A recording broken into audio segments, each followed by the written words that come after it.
Should Terastallization be banned in Pokemon Draft Leagues?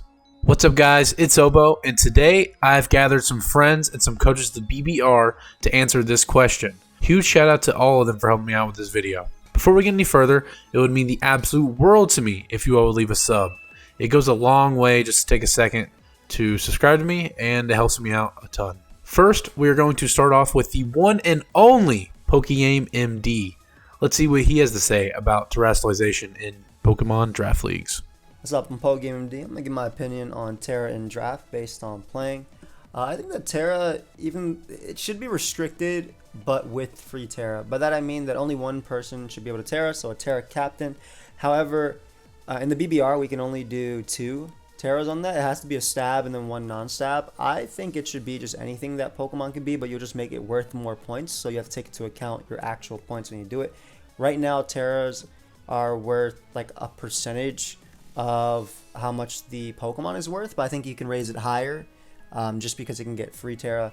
Draft is all about, team building and counter teaming to the best of your ability, and I think that Terra will open up more options for people that kind of just have bad matchups, because those definitely do exist in draft. Like my 10 could just be perfect versus your 10, and if using Terra to be able to change a Pokemon to actually make the matchup even or even flip it, I think that's just a beautiful part of draft, and I think that's something that we should allow. I mean, I play 6v6 singles, and I think it's fine there. So, and I mean, I don't necessarily know what my opponent is going to bring, but I mean, 50% of the time it's going to be Great Tusk, right? So, King Gambit, Golden Goat type of thing. So, I do think that free Terra would be a little bit better, and also just really reward the builder, and also, of course, the skill behind that as well. And also just allows for even more creative builds. So also, if Terra is free like that, you got to raise some Pokemon points up way more. Once again, huge shout out to Pokegame MD for sending us his take on Terastallization in Pokemon Draft League. Next, let's go ahead and go into our good buddy John Jr.'s opinion on Terastallization in Pokemon Draft League. Terra and the rules around it is something that is still being consistently tested in Draft League. There are a lot of different rules that are being used right now, some of the most common being Terra attacks, free Terra, and then 2 Terra types on 1 Pokemon. As far as what I think Terra should be, I think there's a lot of different options and not necessarily many wrong ones right now. The way my opinion currently stands, I don't think there's a bad rule unless you have free Terra. I think free Terra is completely uncompetitive in the Draft League setting, that is, and you basically have no reason to ever allow free Terra. I understand why you would allow it in a standard OU format. It makes it fun because you know what things are kind of running in the specific format. In Draft League though, where the whole point is to prep for what your opponent has, it makes it quite literally impossible. If my opponent's Dragonite can be 18 different types, I don't know which one to prep for. They can easily tailor it to the matchup and even bring something that I wouldn't expect in order to gain an advantage and potentially win the matchup, which is just something I cannot prep for. I cannot prep for Fairy, Water, Normal, Dragon, Flying, all these different types in one matchup. Is just not feasible, not competitive, and not fun at the end of the day.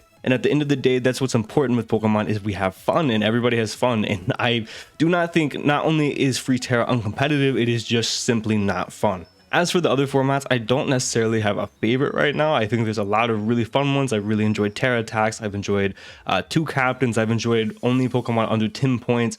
I think there's a lot of really, really cool different options that I've either seen or tried myself, and I don't think you can go wrong, again, as long as you don't go free Terra. Thanks, John, for your opinion on Terastallization in Draft League. Now we're going to go ahead and go into our good buddy Eddie, Starfish, and we're just going to let his video play with no clips over top of it, because I really enjoyed his take.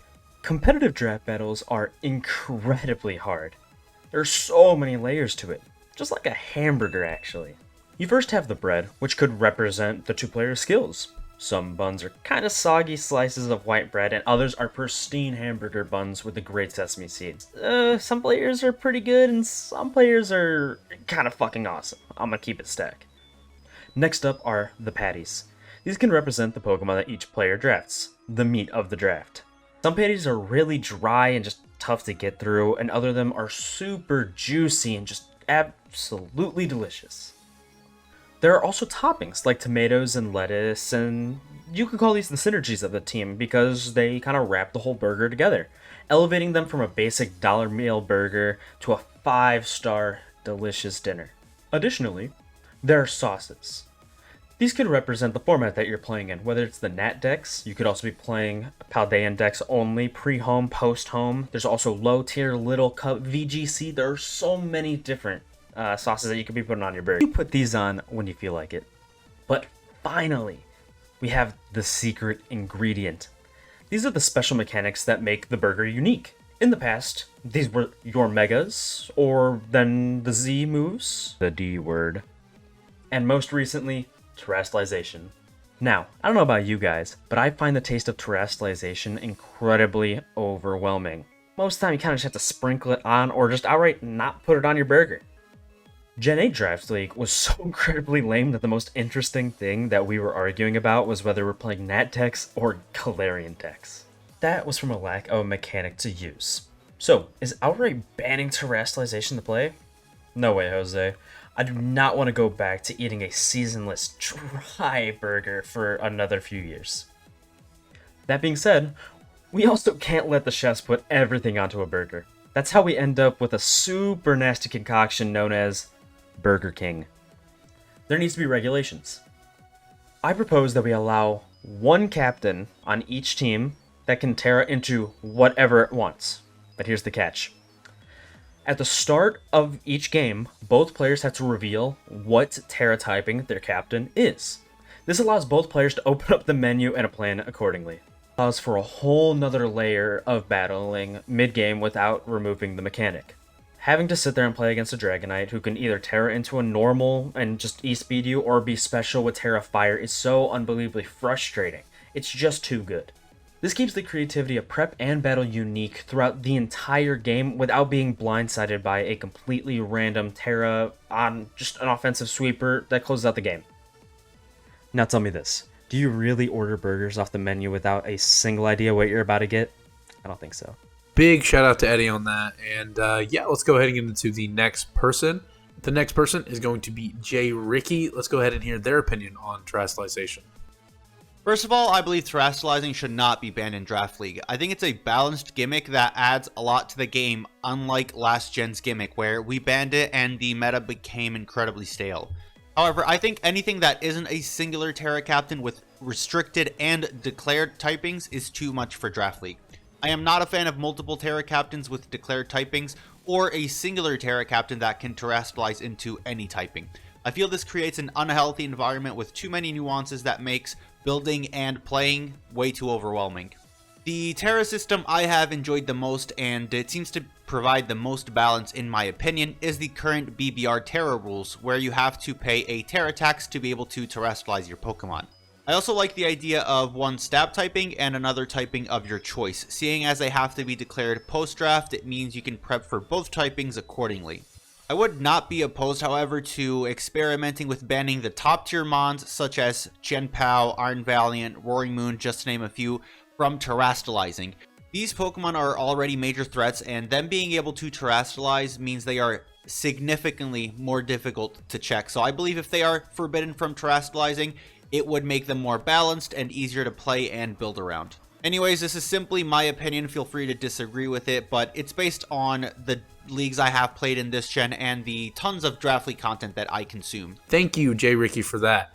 Next, we're going to hear D Double, aka Dell, Dell's opinion on Terastallization in Draft League. Hello, my name is D Double, but you can just call me Dell. And today I'm answering the question posed by the one, the only Oboe, of how do I think Terra should be restricted in the Draft League format? For me personally, I think that to start off, you get rid of the top 10 to 20 mons.